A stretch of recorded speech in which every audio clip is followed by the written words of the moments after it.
በስመ አብ ወወልድ ወመንፈስ ቅዱስ አሐዱ አምላክ አመስራ ወሰልሱ ለጥቅምት በዛቲ ዕለት አይረፈ አባ ዮሴፍ ሊቀ ጳጳሳት ዘሀገረ እስክንድርያ መልቆሙ ላሁ ሊቃነ ጳጳሳት 50 ወክልኤቱ።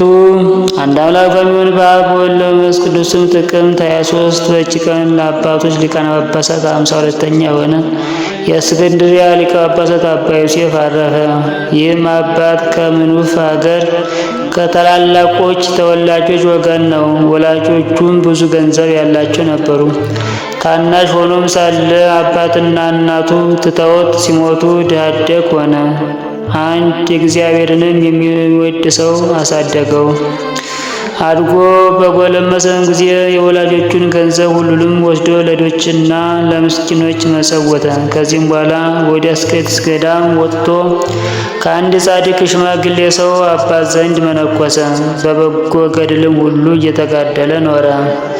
ዳግማዊ አባ ማርቆስም ሊቀ ጵጵስና በተሾመ ጊዜ የዚህን አባ ዮሴፍን በጎ ጠባዩንና የትሩፋቱን ዜና ሰምቶ ምልክተኞችን ልኮ ወደ እርሱ አስመጣው፣ በቤቱም አኖረው።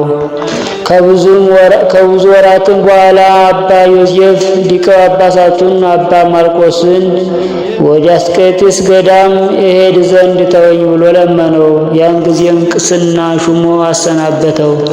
ሊቀ ጳጳሳት አባ ስምዖንም እስካረፈ ድረስ በዚያ በአስቄጥስ ገዳም ኖረ። ከዚህም በኋላ የግብፅ አገር ያለ ሊቀ ጳጳሳት ብዙ ወራት ኖረች። ከዚህም በኋላ የኤጲስቆጶሳቱ መማለጃ ስለተቀበሉ ከአንድ ሚስቱ ከሞተችበትና ማዕስብ ከሆነ ጻፊ ጋር ሊቀ ጵጵስና ይሾሙት ዘንድ ተስማሙ። ክህሎቶቹ ግን ተቃወሟቸው።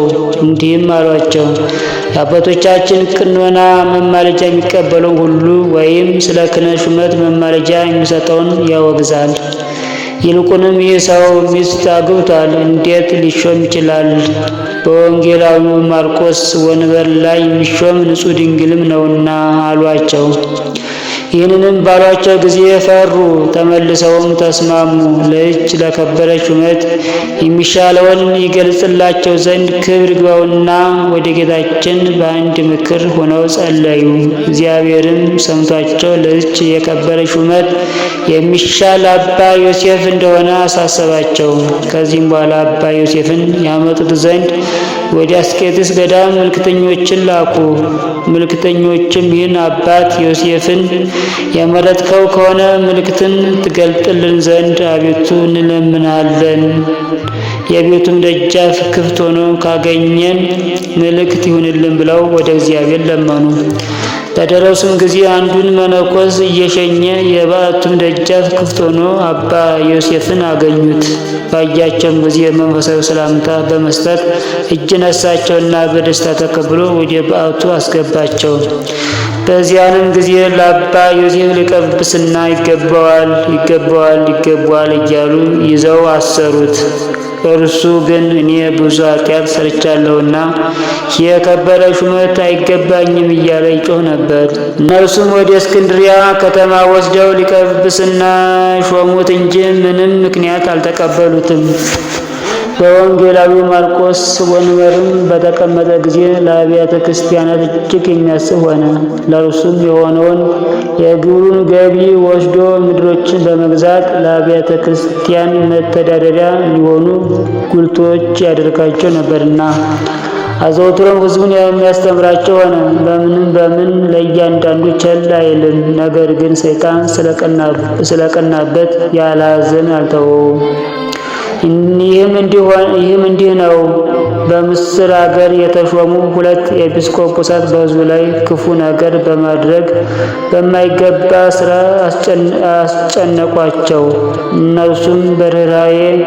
እርሱም በርኅራኄ በፍቅር መንጎቻቸውን እንዲጠብቁ አዘዛቸው፣ ለመናቸው። እነርሱ ግን ሰምተው ከክፋታቸው አልተመለሱም። በሕዝቡም ላይ ችግር ባበዙ ጊዜ ሕዝቡ ሁሉም በጠቅላላ ወደ ሊቀ ጳጳሳት አባ ዮሴፍ መጡ። በፊቱም እንዲህ ብለው ጮኹ። እኒህን ኤጲስቆጶሳት ከላያችን ካላነሳቸው እኛ ወደ ሌላ ሃይማኖት እንገባለን። አባ ዮሴፍም በመካከላቸው ሰላምን ለማድረግ ብዙ ትግልን ታገለ፣ ግን አልተቻለውም።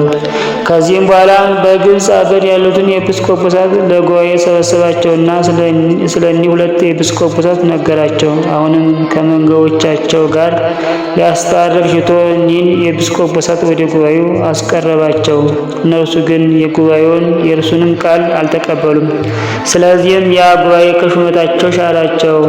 እነርሱም ወደ ግብፅ ንጉሥ ሂደው በሊቀ ጳጳሳት አባ ዮሴፍ ላይ በሐሰት ነገር ሰሩበት። ሊቀ ጳጳሳት አባ ዮሴፍንም ያመጡት ዘንድ ንጉሡ ወንድሙን ከጭፍራ ጋር ላከው። የንጉሡም ወንድም ወደ ሊቀ ጳጳሳቱ በደረሰ ጊዜ ተበሳጨ። ሊገድለውም ወዶ ሰይፉን መዞ ሊቀ ጳጳሳቱን ሊመታው ሰነዘረበት። ግን እጁ ወደላ ዘንብሎ ምሰሶ መትቶ ሰይፉ ተሰበረ።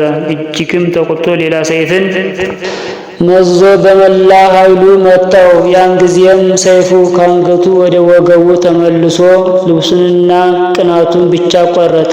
የንጉሡም ወንድም ከክፋት ንጹሕ እንደሆነ ስለዚህም አምላካዊት ኃይል እንደምትጠብቀው አስተዋለም። ወደ ንጉሡም በክብር አደረሰው። ወንድሙ ለሆነ ንጉሥም በእርሱ በሊቀ ጳጳሳቱ ላይ የሆነው ሁሉ ነገረው። ንጉሡም ፈራው፣ አከበረው። ከዚህም በኋላ ስለከሰሱት ስለ 2ቱ ኤጲስቆጶሳት ጠየቀው። እርሱም ስለ ክፉ ስራቸው በጉባኤ እንደተሻሩ እውነቱን ለንጉሡ አስረዳው። ያን ጊዜም ሐሰተኞች እንደሆኑ ንጉሡ አወቀ። ይገድሏቸውም ዘንድ አዘዘ። ሊቀ ጳጳሳት አባ ዮሴፍም ንጉሡን እንዲህ ብሎ ማለደው። ጌታችን በክፉ ፈንታ በጎ እናደርግ ዘንድ አዞናልና ስለ እግዚአብሔር ብለህ እኒህን ማራቸው እንጂ አትግደላቸው። ንጉሡም ስለ የዋህነቱ አደነቀ፣ ልመናውንም ተቀብሎ ማረለት። ከዚህም በኋላ በሹማምንቱና በኤጲስቆጶሳቱ ሁሉ ላይ የፈለገውን ያደርግ ዘንድ ቢፈልግ እንዲሾም ወይም እንዲሽር የሚቃወመው እንዳይኖር ደብዳቤ በመጻፍ ስልጣን ሰጠው። በዚህም አባት ዘመን የኢትዮጵያ ንጉሥ ወደዚህ አባት ወደ ሊቀ ጳጳሳት አባ ዮሴፍ እንዲህ ብሎ ምልክትን ላከ። ለወንጌላዊው ማርቆስ መንበርና በላዩ ለመቀመጥ ለተገባው ቅድስና ሄጄ እነሳለሁ። በእኔና በመንግስቴ ላይ በመላው ወገኖቼ በኢትዮጵያ ሰዎች ላይ ይቅርታ እንዲታደርግና አባታችንን አባ ዮሐንስን እንድትልክልን እለምንሃለሁ። ከሀገራችን ሰዎች ከእውነት መንገድ የወጡና የሳቱ ጳጳሳችንን አባ ዮሐንስን እኔ ሳኖርና ሳላውቅ አባረውታልና፣ ስለዚህም በሀገራችን ቸነፈርና ድርቅ ሆኖ ከሰዎችም ከእንስሶችም ብዙዎች አለቁ። አሁንም አባት ሆይ ስንፍናችንን ይቅር በል። መሐሪ ይቅር ባይ ወደሆነ እግዚአብሔር ፈጽሞ ይማልድልን ዘንድ በከበረች ጸሎቱ ከዚህ መከራ እንድን ዘንድ አባታችንን አባ ዮሐንስን ላክልን። አባቴ ሆይ የተባረረበትን ምክንያት እኔ አስረዳሃለሁ። እኔ ልጅህ ከአባቴ ከጳጳስ አባ ዮሐንስ ቡራኬ ተቀብዬ እርሱ ከሰራዊቴ ጋር በፍቅር አሰናብቶኝ ወደ ጦር ሜዳ ሄድሁ። ከጦር ሜዳም በተመለሱ ጊዜ አባቴን አባ ዮሐንስን ጳጳሱን አጣሁት። ስለ እርሱም በጠየቁ ጊዜ በቀድሞ ዘመን ዮሐንስ አፈወርቅን ንግሥት አውዶክስያ እንዳሳደደችው በክፉዎች ሰዎች ምክር ንግሥቲቱ ሚስቴ ማሳደዷን የቀኖናንም ትእዛዝ በመተላለፍ በፈቃዳቸው ሌላ ጳጳስ እንደሾሙ ነገሩኝ አለው። እርሱም አባ ዮሐንስም ከኢትዮጵያ ባሳደዱት ጊዜ ወደ አስቄጥስ በመሄድ አስቀድሞ በመነኮሰባት በአባ ሙሴ ጸሊም ገዳም በዚያ ተቀመጠ። የኢትዮጵያ ንጉሥ ምልክትም ወደ ሊቀ ጳጳሳት አባ ዮሴፍ በደረሰች ጊዜ አነበባት። ስለ ኢትዮጵያ ንጉሥ የሃይማኖት ጽናት እጅግ ደስ አለው። ፈጥኖም ወደ አስቄጥስ ገዳም ምልክተኞችን ልኮ አባ ዮሐንስን ወደ እርሱ አስመጥቶ አረጋጋው፣ አጽናናው። ከዚያም በኋላ ከደጋጎች ሰዎች ጋር ወደ ኢትዮጵያ ሀገር ላከው። አባ ዮሐንስም ወደ ኢትዮጵያ ሀገር በደረሰ ጊዜ ቸነፈር ተወገደ፣ ዝናብም ዘነበ። ንጉሥና መላው የኢትዮጵያ ሰዎች ደስ ብሏቸው እግዚአብሔርን አመሰገኑት። ይህም ሊቀ ጳጳሳት አባ ዮሴፍ መናፍቃንን የሚገሳቸው ሆነ። ሕዝቡንም ከአባቶቻቸው በተቀበሏት በቀናች ሃይማኖት እንዲጸኑ አስተማራቸው። ከቅዱሳት መጻሕፍትም ለእነርሱም ስውር የሆነውን ተርጉሞ ያስረዳቸዋል ያስገነዝባቸዋልና።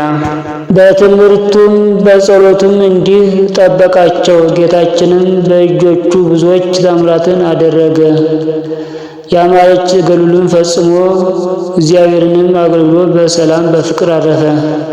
መላ የሕይወቱ ዘመን 78 ነው። ከምንኩስና በፊት 20 ዓመት፣ በምንኩስና ተጋድሎ 39 ዓመት፣ በሊቀ ጵጵስና ሹመት 19 ዓመት ኖረ። ለእግዚአብሔር ምስጋና ይሁን፣ እኛንም በዚህ አባት ጸሎት ይማረን፣ በረከቱም ከእኛ ጋር ትኑር ዘላለሙ አሜን። ሰላም ለሊቀ ጳጳሳት ዮሴፍ ዘማገረ መንፈስ ዘተውበ ሎቱ አእምሮ መጽሐፍ ወሰላም ካይበ ለተልኮቱ እስቁፍ እንተ ክሳዶ መቲረ ዘይክለ ሰይፍ። በዚች ቀን የቆሮንቶስ አገር ኤጲስቆጶስ ዲዮናስዮስ ባሕላውያን ነገሥታት በዲዮቅልጥያኖስና በመክስሚያኖስ ዘመን በሰማዕትነት አረፈ። ይህንንም ቅዱስ በያዙት ጊዜ ብዙ ስቃይን አሰቃዩት። ማሰቃየቱም በሰለቹ ጊዜ ራሱን በሰይፍ አስቆረጡት። የሰማዕትነትንም አክሊል ተቀበለ። በረከቱም ከእኛ ጋር ትኑር ለዘላለሙ አሜን። በዚች ቀን የቅዱሳን ኢላሪዮስ፣ ጳንቅያቅ፣ ቴዎዶስዮስ፣ ቴዎላስ፣ ዮሳብና ገድላ የሰማዕት እስክንድርያ መታሰቢያቸው ነው። በረከታቸው ከእኛ ጋር ትኑር ለዘላለሙ አሜን። ሃሌሉያ ለእግዚአብሔር ሰብሕዎ ለአምላክነ ሃሌሉያ ለእግዚአብሔር በሰማይ በምድር በሰማይ በምድር በሰማይ በምድር በሰማይ በምድር በሰማይ በምድር በሰማይ በምድር